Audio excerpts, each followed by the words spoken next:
What's up, Looney Moonies? So I've been wanting to make this video for a long time because a lot of you have asked me across my socials about my Moon Knight cosplay, where I got it, whether or not I made it, and it consists of a lot of parts, so it's hard to do it in like one comment whenever I want to reply to you guys about it. So I've been saying for a long time that I'm going to be making a comprehensive breakdown video of the actual suit from top to bottom, start to finish, what my process was, where I got everything to the extent that I remember where I got everything and sourced everything.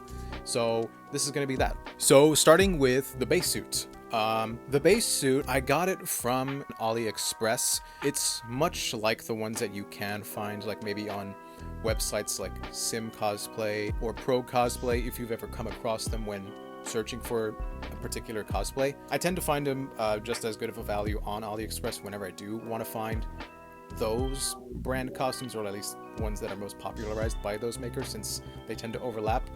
But I did buy that from AliExpress, so it consisted of everything like the top, the jacket, the pants, boots that they came with. They're kind of like a soft set of boots, the soft armor bits, so like the chest piece, the shoulders, the forearm gauntlets. There even came with like knee pads that are velcroed on as well, that most of that I've kept it all as far as like, you know, a base goes for a Moon Knight suit.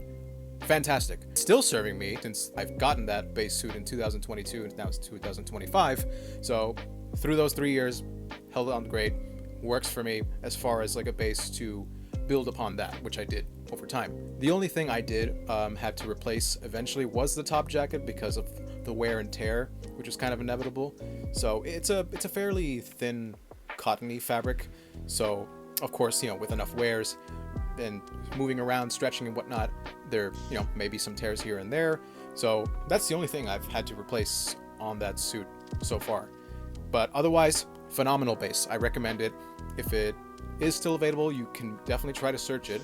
I will also, you know, leave reference images and links to that if there is one applicable. Now with the base suit, the biggest thing I wanted to replace were both the chest armor and the shoulders, since those were very important to how I want the suit to look like the way it does in the show. You know, they make it very muscular, gives it a very particular silhouette that I really like that the suit does, that just makes it look more stoic. So I did find the Do 3D print files of the actual armor. So they came as blank, so that way it would allow me to not only paint them gold, but also hand wrap the bandages around the armor, you know, the way they do in the show. So that took some time. After I got them printed, I got sanding to them to make sure they were smoothed. Then I found a type of soldering gun, I forget the actual name, that was used to actually join together the chest piece. And then once that was assembled, I then prepped all the painting as far as like priming, smoothing, a glossy black coat to begin before I laid on the metallic gold base. And all of that I was following as far as like modifying the actual armor was thanks to a phenomenal crafter and creator. You can find him on Instagram and TikTok. His name is Gino DiPolo Creations.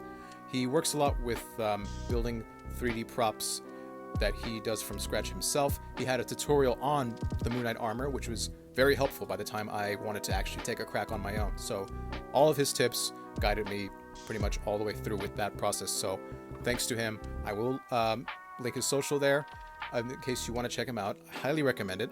He's very phenomenal at showing his process, his materials, makes great stuff. And after all of that work, it came to a really big payoff. To one of my favorite pieces of my Moon Knight cosplay is the chest piece. I still can't believe I made this sometimes, to be honest. The amount of work was worth it. 3D printed all from scratch, came into 3 pieces, each pectoral, I guess, as a separate piece, the center piece, and even the crescent dart as well, so I guess that counts as like a 4th piece. And the abdomen area, that actually was 2 pieces as well. So actually, we're going to around 6 pieces.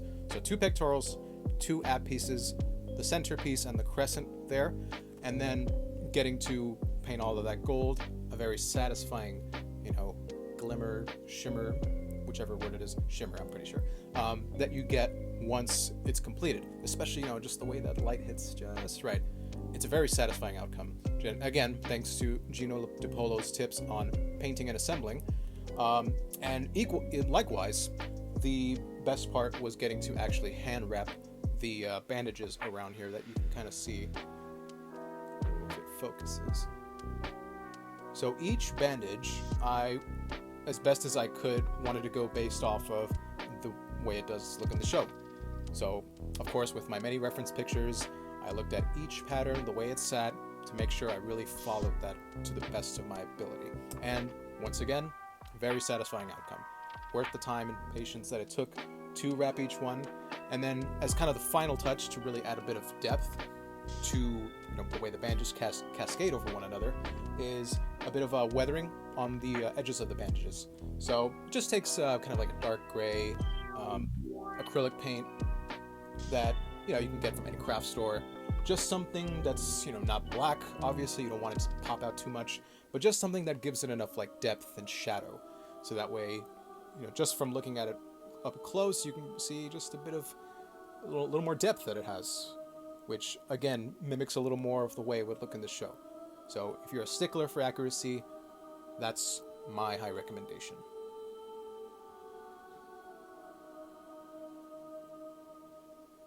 And for the not so pretty parts of this piece, which who cares, right? It's on the back, is the actual welding assembly. So you'll kind of probably notice some of the parts where I had to join it together. And the soldering tool that I used consisted of like hot staples, a hot staple gun in a way.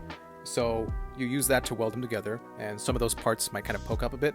So I had to use either a mix of like tape or, in my case, some foam clay to cover those pieces up to make sure that they don't scratch against the costume itself. And then to actually adhere it onto the costume, a bunch of Velcro. Works perfectly fine. And I made sure I get all kind of the major areas where the armor needs to sit flush and make sure it's not popping up too much a bit. So just the way I've kind of arranged it, roughly, is how I wanted it to sit and make sure that it just sat flush. And as I was working on the chest piece, I was also working on the shoulders, which achieved just as an equally satisfying result. You can see some of the gold peeking out there at the bottom, and likewise with the shoulders, I was making sure I was following the bandage pattern to the best of the screen version. So you can kind of see there just the way they kind of fold over each other a little differently. And I do like too that even just between some of the cracks of the bandages, you can see some of the gold peeking out in the light, which is also akin to the show, which I also was really happy that I got to achieve to a degree. And also on the shoulder pieces, you'll kind of see that there has a bit of depth too, with like weathering and airbrushing on the edges of the bandages. So I wanted to add that a little bit, just like on the vertical one, so that it also really adds that similar level of depth, just a little bit to as much as you want. But I was, again, just trying to go a little more based off of the show. So that's that one there, and likewise there.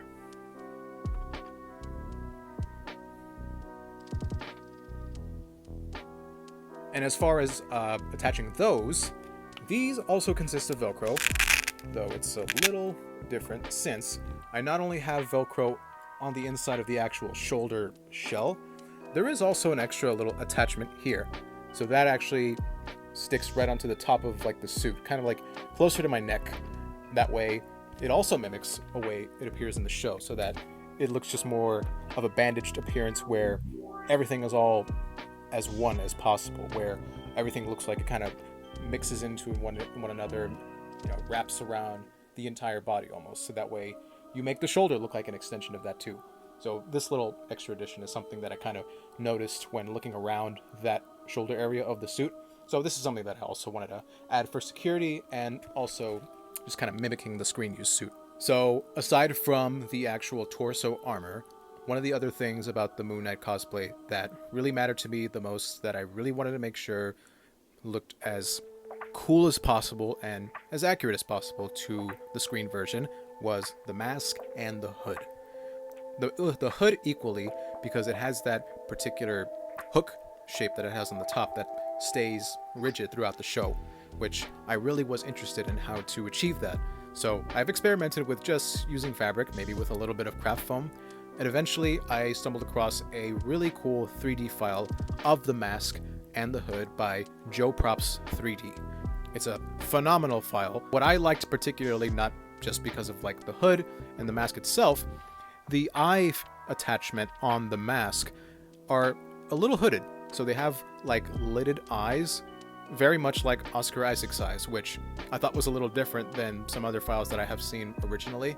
So that piqued my attention the most. So I really wanted to use that as my foundation. So I had experimented with other 3D printed Moon Knight helmets. So this is the current one that I'm using now. So the essential approach was no needing to sand the helmet or the hood, because what I ended up doing with those was just wrapping those in existing fabric that came with the base suit.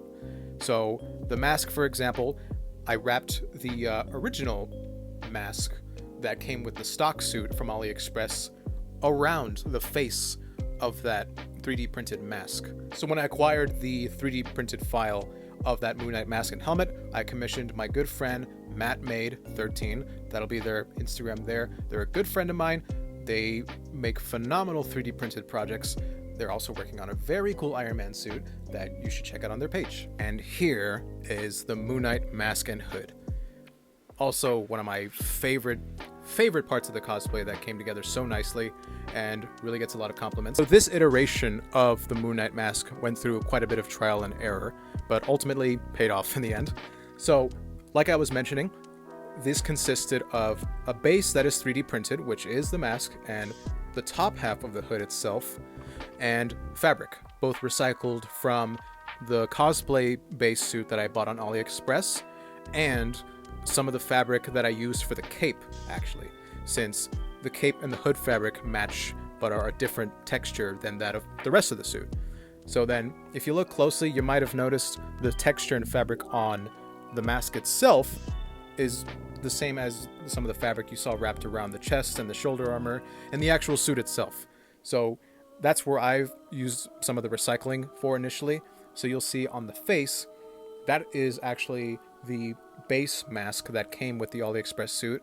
Just spray adhesive over the actual 3D printed face shell and adhere that to that as best as I could, and then added a little bit of weathering to give the bandage seam some more depth. And you'll notice a more prominent strip along the top here.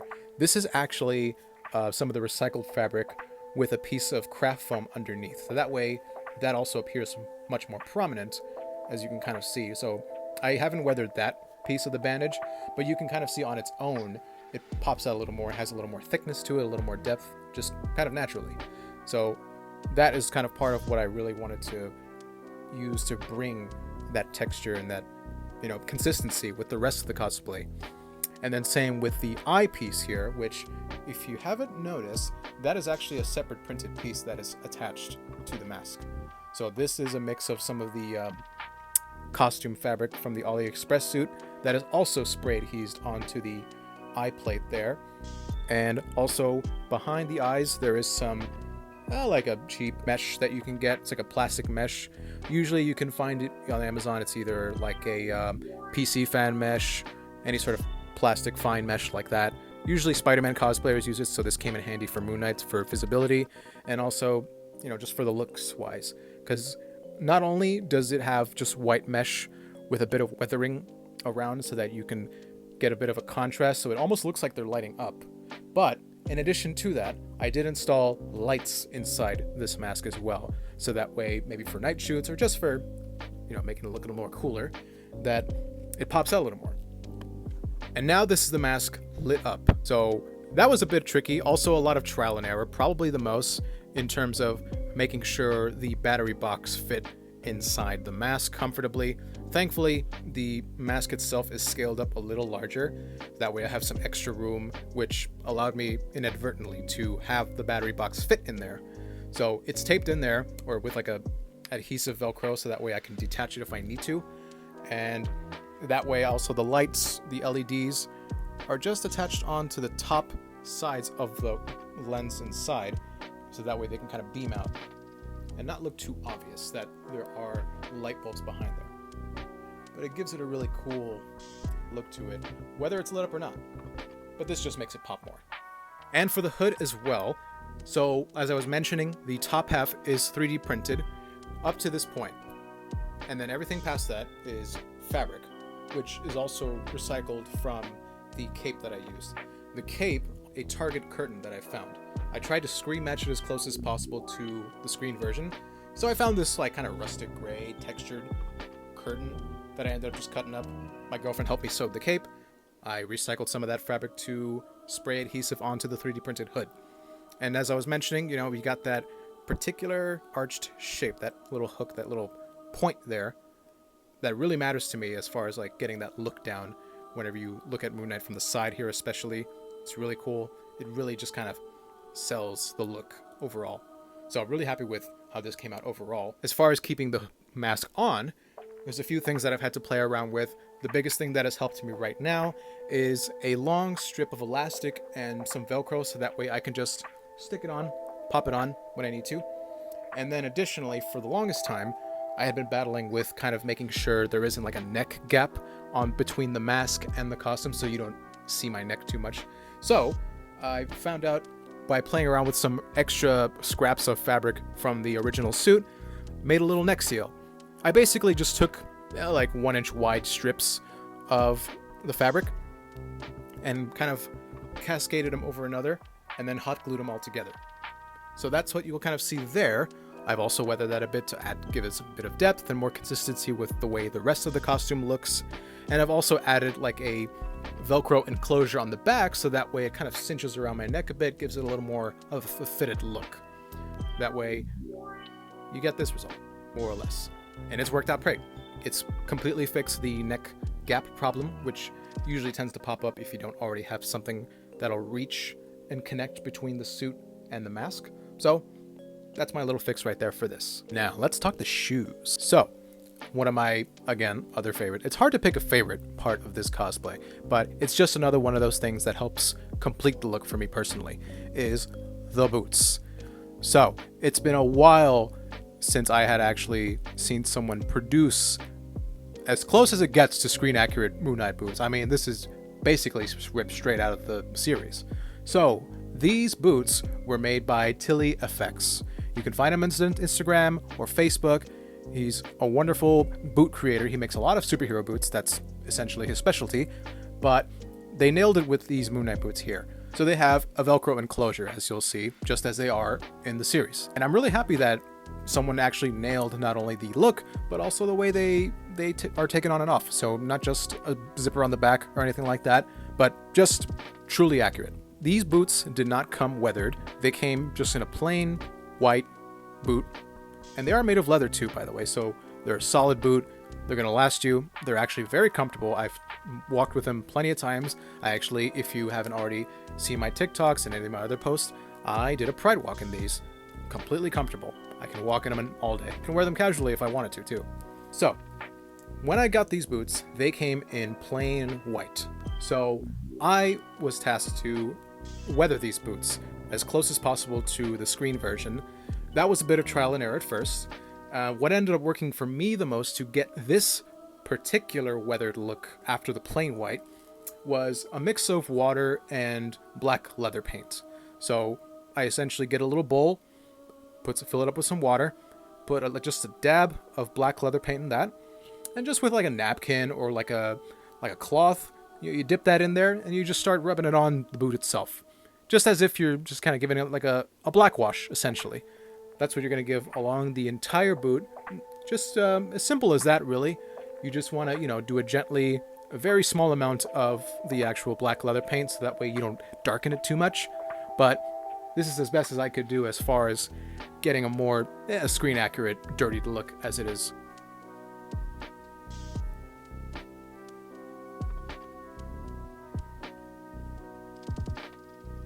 So that really is as far as everything that I have had to modify or make a considerable investment to upgrade my Moon Knight suit. And I just want to thank you all for requesting this video. It was a true pleasure to get to actually make this. I love sharing my knowledge and my tips for cosplay. I don't like to gatekeep. I've experienced people that like to gatekeep or just ghost you. So I want to set a good record there and just, be a resource for you if you guys want to get out there and do your own Moon Knight cosplay or just want to get into cosplay in general. It's a really fun hobby. I've been doing it for over 10 years now, and I love when other people are interested in it as well. So I'd love to be here, happy to help with whatever questions you guys have, to break down all my costumes and answer the questions to the best that I can. So thanks for watching. And if you want me to break down any more of my cosplays, let me know. I would love to make more videos like this, just kind of yapping about the costumes that I have and how I either modified them, where I got them, and how you can make one too.